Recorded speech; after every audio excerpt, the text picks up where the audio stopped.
নমস্কার বন্ধুরা, সকলকে আমার চ্যানেলে স্বাগত। রাজ্য সরকারি কর্মচারীদের ডিএ সংক্রান্ত বিষয়টি এই মুহূর্তে বর্তমানে সুপ্রিম কোর্টে বিচারাধীন অবস্থায় রয়েছে।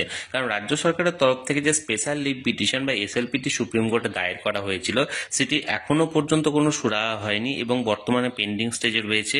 এবং যেটা লাস্ট শুনানি হয়েছিল গত 18ই মার্চ 2024 এবং পরবর্তী শুনানি জুলাই মাসে দেওয়া রয়েছে।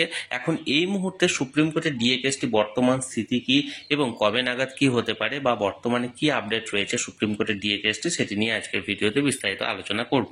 ভিডিওটি ডিএ কেস সংক্রান্ত অত্যন্ত গুরুত্বপূর্ণ, তাই প্রথম থেকে শেষ পর্যন্ত অবশ্যই ধৈর্য সহকারে দেখবেন এবং ভালো লেগে থাকলে অবশ্যই একটি লাইক করবেন এবং সকলের সঙ্গে শেয়ার করবেন।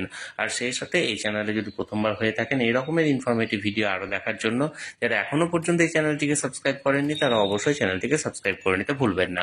তাহলে চলুন আমরা বিস্তারিত দেখে নিই। আমরা মোটামুটি সকলেই জানি কিছুদিন আগে রাজ্যের স্কুল সার্ভিস কমিশনে 26,000 নিয়োগ বাতিল মামলায় সুপ্রিম কোর্টে আবেদন করা হলে সেটির কিন্তু কোয়াজ লিস্ট 1 নম্বর সিরিয়ালে ছিল এবং এই মামলাটি দ্রুত শুনানি হয়ে সেটি নিয়ে একটি রায় দেওয়া হয়েছে সুপ্রিম কোর্টের তরফ থেকে।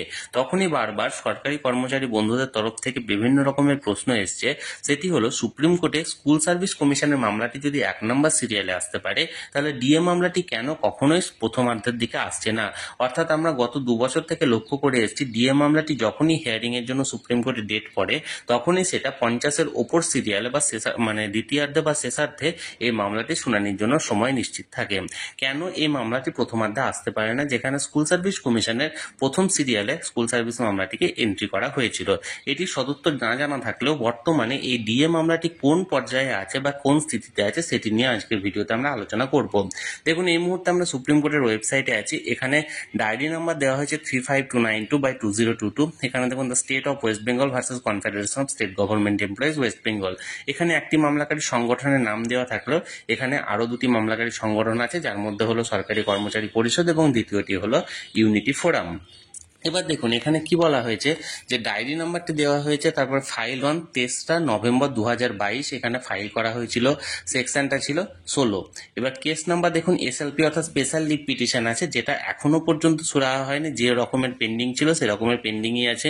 প্রেজেন্ট বা লাস্ট লিস্টেড ওয়ান, এখানে প্রেজেন্ট বা লাস্ট লিস্টেড ওয়ানে দেখুন 18/3/2024 অর্থাৎ লাস্ট যে হিয়ারিংটা হয়েছিল 18ই মার্চ, সেখানে কোন এজলাসে হয়েছিল দেখুন, honourable mister justice Hrishikesh Roy and honourable mister justice Prashant Kumar Mishra, এই দুই মহামান্য বিচারকের আদালতে বা এজলাসে হয়েছিল।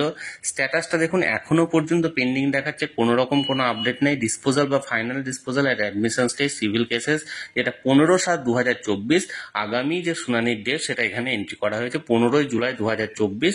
এখানে এন্ট্রি করা হয়েছে যে নেক্সট শুনানিটি 15/7/2024 হতে চলেছে। ডিএ কেসটি শুরু থেকেই ডিসপোজাল বা ফাইনাল ডিসপোজাল এট অ্যাডমিশন স্টেজ হয়ে আছে, এখনো পর্যন্ত এটার কোনো সুরাহা হয়নি। অর্থাৎ এর আগে প্রায় 11-12 বার এই মামলাটি উঠলে কখনো সময়ের অভাবে হয়নি, কখনো বিচারক পরিবর্তনের জন্য হয়নি, নানা রকম কারণের জন্য এই মামলাটি বারবারই পিছিয়ে গেছে।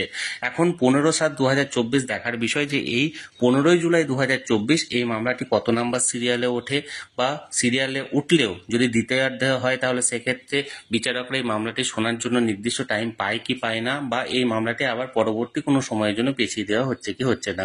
যে আপডেটটি ছিল সেই আপডেটটি আমি আপনাদের সঙ্গে শেয়ার করলাম। এই নিয়ে যদি কোনো আপনাদের মতামত বা প্রশ্ন থাকে অবশ্যই কমেন্ট করে জানাতে পারেন।